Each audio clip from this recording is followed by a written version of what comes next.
Wonder Woman 1984, Wonder Woman 84, whatever you want to call it.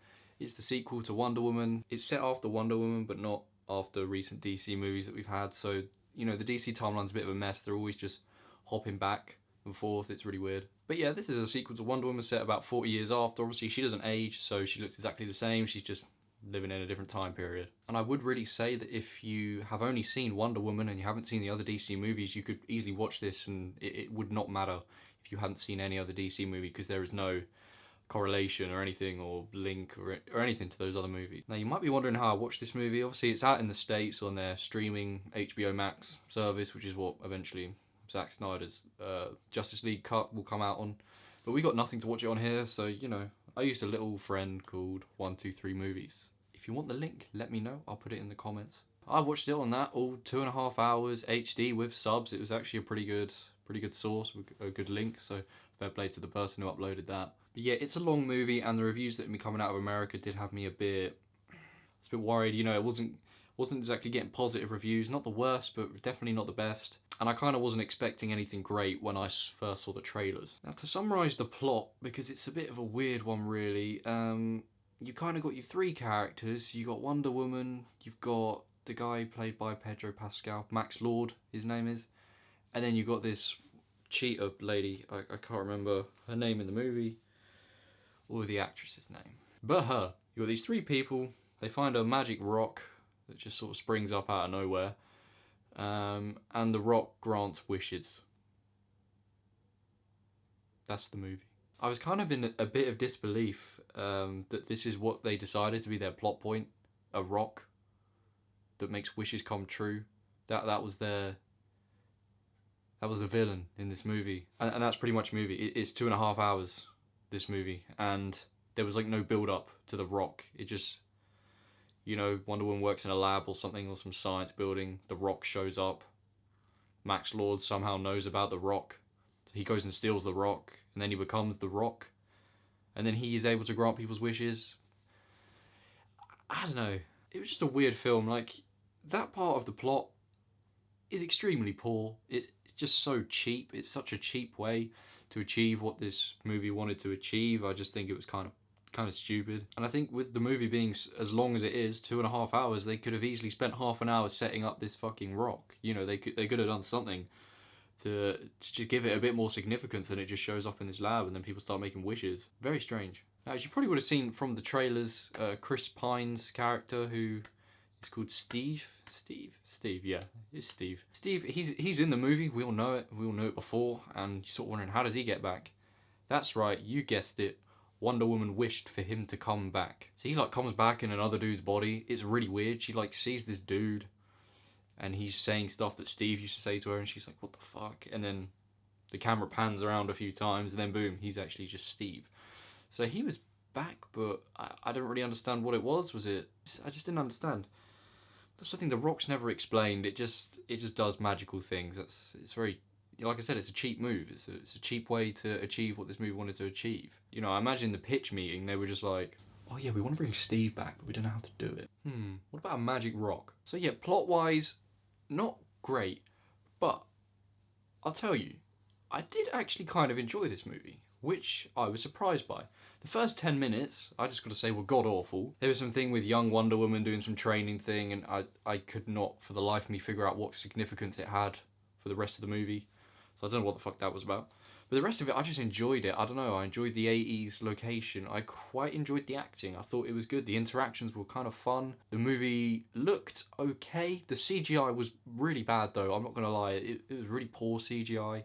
Especially when you look back at Man of Steel, which was made in 2013, the first DCEU movie. The CGI was miles better in that film compared to this. I don't know, maybe they're working on some sort of lower budget, I guess, because it wasn't Superman, but it didn't look great. But yes, the acting was actually good. There were some very cringy moments, particularly from Wonder Woman herself and the cheetah lady. It was just kind of cringe from them when they in certain bits. But Gal is a very good actress, and I think she is perfect for Wonder Woman. And she definitely puts a lot of dedication into this performance, and it's not her being cringe, it's the writing making her be cringe. So it's kind of to be expected. But the highlight of this movie was Mr. Pedro Pascal. Obviously, Everyone loves him now. He's Mando. We love him for that. But I remember seeing him a while back in the show Narcos. That's when I first saw him, and he stood out to me then, and he just seems to be getting better. And I think he saved this movie. He made it worth. I don't know if I'm going to say worth watching, but he made it. If it comes on TV or you got a chance to watch it, or you're a DC fan and you're wondering if you should watch it, it's worth watching it just for him. His acting excels this movie, and it makes his character, who frankly without him would have been a really boring, shitty, uninteresting character and very forgettable. It makes his character a lot more interesting. You can tell he really puts his heart and soul into it, and he really gave a shit about this movie, and he wanted to really thrive in doing this. Like I feel like when he got this role, he was probably just so excited. Like, oh my god, I'm in a DC movie. I feel like that's the impression I'm getting from him, because he's getting to do all this pop culture stuff now with Star Wars and DC. It probably won't be long till we see him in a Marvel movie. And he kind of saved this movie for me. I loved every scene with him. I never felt myself bored watching him in a scene. I was actually very curious to see where his character arc would go and where he'd end up by the end of the film. And the ending doesn't leave anything, unopened or unfinished or cliffhanger or anything like that, because it's set in the 1980s before, obviously the other stuff's set in, 21st century, like Man of Steel and Batman v Superman. So there's no need for there to be loose ends in this movie. So it doesn't really finish with any. It just sort of ends on a happy note in terms of the plot. Everything gets fixed. But I mean, the stuff that goes on in this movie, because of this magic rock that allows everyone to grant their own wishes, it kind of makes chaos ensue. And it just seems kind of weird to me that this is just kind of forgotten about. Because it seems like in Man of Steel, that was the first crazy thing that's ever happened on Earth. But, about 30 years back, this weird shit happened. But I don't know, maybe people forgot about it or something, because The Rock is magic. But this movie was okay. Not great, not terrible. But I feel like they could have done a lot better here. I think if they just thrown The Rock out of the fucking movie and then just made Pedro's character just something different. Make him a villain of sorts, but give him some backstory so you kind of support him, and just do something a little bit different. I think, villain stories always are better when they're personal to the hero. So it would have been cool if, I don't know, Max Lord had like a personal thing with Gal, and I don't know, I think The Rock just made everything feel pointless and yeah. Is it worth watching? I wouldn't pay for it personally. If you can stream it on 123 Movies, I would recommend doing that. It kind of sounds bad. These movies got to make their money. I mean, if it was available to rent, I would have rented it, because it saves me the time and hassle. I don't mind spending like £5-6 to rent a movie. It means I ain't got to look through, because I was searching for about 20 minutes, 25 minutes to find like a viable, source to watch the movie on. And I'm only doing that because I got no other choice. It's not available in this country, and I want to review it. I want to see it. But yeah, it was okay. It was too long though. The Rock was stupid and some of the acting was cringe. But apart from the cringe acting, it was good acting.